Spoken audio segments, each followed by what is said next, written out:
गरीब माँ और 5 बेटियों का गाजर घर। बाबूजी, रोटी बना दी है, खा लीजिएगा, मैं खेत पर जा रही हूँ। तभी खटिये पर से बूढ़ा रामा खांसते हुए बोला, अरे बहू, ये ले, मेरी शॉल लेती जा, बाहर बड़ी ठंड पड़ रही है। नहीं बाबूजी, इसकी जरूरत आपको ज्यादा है, क्योंकि घर में ओढ़ने को एक भी कंबल नहीं। माँ, आज हम तीनों भी आपके साथ चलेंगे खेत पर। पर बच्चों, तुम्हारे पास स्वेटर भी नहीं, सर्दी लग जाएगी। माँ, जल्दी तो आपको, गुलिया दीदी और तानी दीदी को भी लगेगी। अगर हम जब एक साथ मिलकर खेत पर काम करेंगे तो ज्यादा पैसे आएंगे और फिर हम कंबल खरीद लेंगे। मेरा राजा बेटा कितना समझदार हो गया है, माँ के दुख को समझने लगा है। सरिता अपने बच्चों के साथ खेत पर आती है, जो कि जंगल के पास पड़ता था। बच्चों, हमें आज के आज खेत जोतकर गाजर की फसल बोनी है। सरिता की चारों बिटिया और राजा भी कड़ी मेहनत से बंजर खेत को जोतते हैं और फिर सब मिलकर खेती करते हैं। दिन बीतते हैं। एक रोज जब सरिता घर आती है तो वो अपने पति को घर में जुआ खेलते देखती है। अरे बिरजू, भूख लगी है। ये ले, दारू 2 घूंट मार ले। अरे खाली दारू, इसके साथ कुछ चखना मिल जाता तो मजा आ जाता। अरे देख बिरजू, तेरी लुगाई आ गई। बिरजू को घर में जुआ खेलते देखकर सरिता बौखला कर बोली, अजी, तुमको शर्म नहीं आती? घर में जुआ खेलते और दारूबाजी करते। तो फिर बोली, अरे जानती नहीं, पति परमेश्वर होता है और पत्नी की जगह पति के पैरों में होती है। चल जल्दी से मेरे लिए अंडा ऑमलेट बना और गरम रोटी भी। तुम्हें अब मुफ्त का खिलाने को राशन नहीं मेरे पास। 6 बच्चे हो गए हैं, जानती भी हो इन सब का पेट कितनी मुश्किल से पाल रही हूँ मैं। तुम्हें तो जिम्मेदारी से मतलब ही नहीं। घर में बूढ़ा बीमार पिता है, तुम तो कमाने गए थे ना, फिर क्या हुआ? आते ही पैसे मांगने लगी। पति ने खाया पिया कि नहीं, ये तेरा बाप पूछेगा। नशे में तो बिरजू सरिता से अकड़ते हुए अपनी चमड़े की चप्पल निकालकर उसे बहुत पीटता है। ये ले, और लड़ाई जबान, मैं कमाता नहीं तो क्या इस घर में मेरी इज्जत नहीं होगी? ये ले। बचाओ, ओह बचाओ, माँ को मत मारो पिताजी। तभी लड़खड़ाते हुए बिछौने से उठकर बूढ़ा रामा कहता है, अरे निकम्मे, छोड़ दे बहू को, निकल जा इस घर से तू, और फिर कभी शक्ल मत दिखाना। अरे ये मेरा घर है, मैंने बनाया है इसे। बिरजू चला जाता है। तभी रामा रोते हुए बोलता है, अरे जाने कैसे उड़ाऊं बेटे को जन्म दे दिया है मैंने। मेरे हाथों भारी गलती हो गई जो इसे तेरी शादी कराई। बहू, माफ कर दे मुझे। पर उस 5 बेटियों की गरीब माँ का दुख इतना ही नहीं था कि एकदम से जोरदार तूफान उठा और झोपड़ी की छत हवा के झोंके से उखड़ कर गिर गई। हे भगवान, इतना भयंकर तूफान! तानी, गुड़िया, अंजू, तुम तीनों सोनी, राजा और मुनिया को लेके बाहर निकलो, मैं दादाजी को लेकर आती हूँ। उठिए बाबूजी।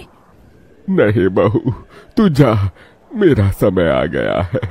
तुझे उन 5 बच्चियों की सौगंध, तेरे बाद उन्हें देखने वाला कोई नहीं।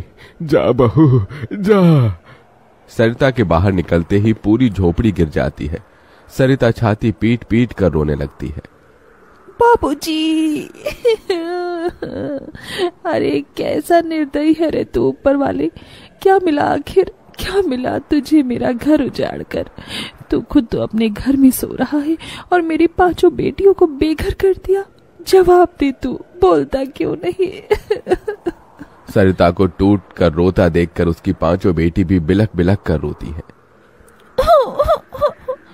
चुप हो जाओ माँ, रो मत। माँ, मुझे जल्दी ठंड लगती है। हे भगवान, इतनी बर्फ गिर रही है, मुझे इस ठंड से अपने बच्चों को बचाना होगा।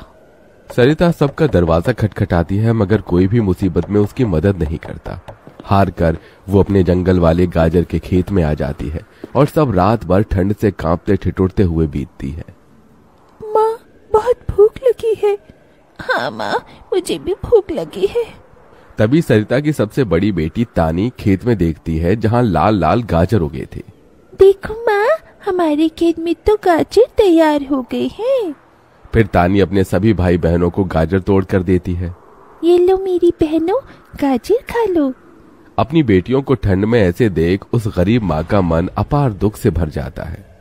अपनी इस गरीब लाचार माँ को माफ कर देना बच्चों, तुम्हें ये ठंड भोगना पड़ रहा है। तभी एकदम से दिन का माहौल रात सा हो जाता है और तेजी से बर्फ गिरने लगती है। बाप रे बाप, एकदम से इतनी ठंड, ऐसे तो बिना घर के हम बच नहीं पाएंगे। तभी सरिता अपना आंचल उन पर उड़ाती है, मगर बच्चे थरथरा उठते हैं कि एकदम से गुड़िया कहती है, माँ, तानी दीदी, हम अपना घर बना सकते हैं। मगर कैसे बिटिया, हमारे पास पैसे भी तो नहीं। माँ देखो, हमारे खेत में कितने सारे गाजर उगे हैं, हम इसी से अपना घर तैयार करेंगे, पर हम सबको साथ मिलकर मदद करनी होगी। राजा बेटा, जब तक कि हम गाजर घर तैयार नहीं कर लेते, तुझे अपनी छोटी बहनों का ख्याल रखना होगा। रखेगा ना? हाँ माँ, रखूंगा। सरिता आग जलाकर अपने दोनों सबसे छोटे बच्चों को उसके पास बिठा देती है और खुद अपनी चारों बेटियों के साथ उस भयंकर ठंड में गाजर घर बनाने लगती है। अंजू, सोनी, गुड़िया, तुम दोनों मुझे और तानी दीदी को गाजर तोड़ तोड़ कर दो, हम घर बनाते हैं। ठीक है माँ। गरीब माँ बेटियां मिलकर गाजर घर बनाती हैं, मगर घर एकदम से ढह जाता है, जिससे सरिता दुखी हो जाती है।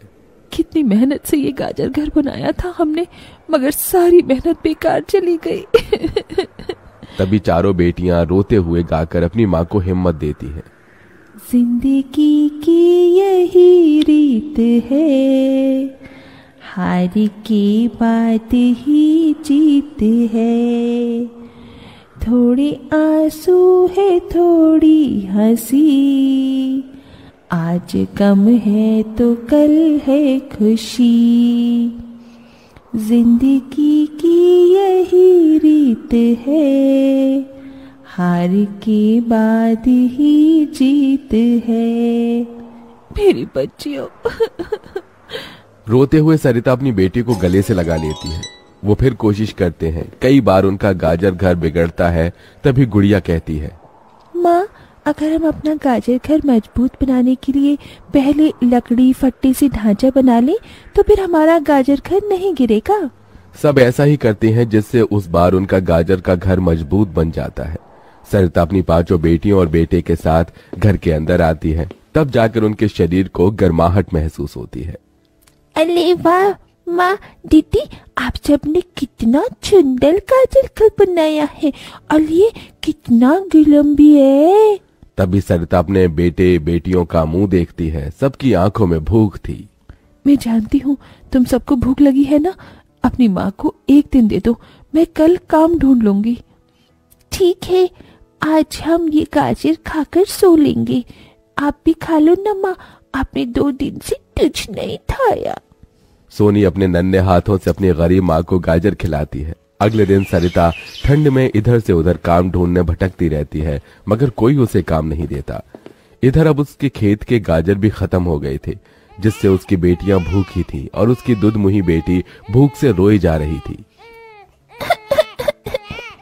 माँ, मुन्ना को भूख लगी है, उसे खाना चाहिए। छोटे बच्चे खाना नहीं खाते राजा, इसे दूध पीना है। हे बसुरी बजैया, एक माँ की ममता की इतनी भी परीक्षा मत लो कि वो अपने बच्चे को दूध भी ना पिला सके। तभी सरिता को द्वार पर एक गाय के रंभाने की आवाज सुनाई दी। माँ, लगता है बाहर गाय आई है।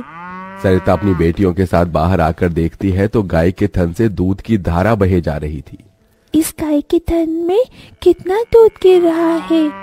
सरिता गाय का गर्म दूध अपनी बेटी को पिलाती है। तभी गाय उसके खेत में जाकर गोबर कर देती है, जिससे एकदम से जादू होता है और खेत लाल चमकदार गाजर से भर जाता है।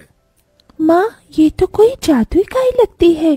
देखो, हमारे खेत में कितने गाजर हो गए। हाँ गुड़िया, मैं जादुई गाय हूँ। मुझे वरदान प्राप्त है, जिस भी बंजर खेत में मैं गोबर करूंगी वो फसल से भर जाएगी।